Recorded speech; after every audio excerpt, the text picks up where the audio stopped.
WXJ94 in Lewis. Specially built receivers are automatically activated to warn of the impending hazard. Tests of the signal are normally conducted by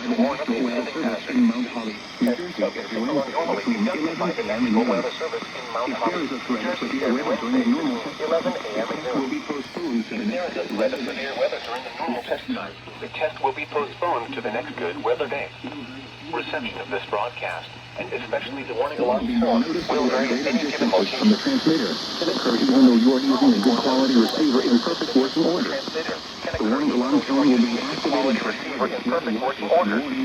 The warning alarm tone will be activated to this weather watches and warnings for the following counties and marine areas near Lewis, Delaware, Kent and Sussex, in New Jersey, Cape May, in Maryland, Carolina, Dorchester, Winkle-Meadow, and Worcester. This concludes the weekly Passive NOAA Radio on hazard. Station KHB38 in Atlantic City, New Jersey. Thank you for listening to NOAA Radio All Hazards.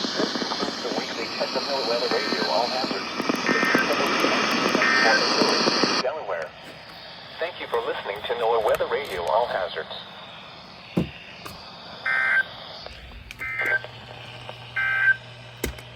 The following is a coastal flood advisory from the National Weather Service.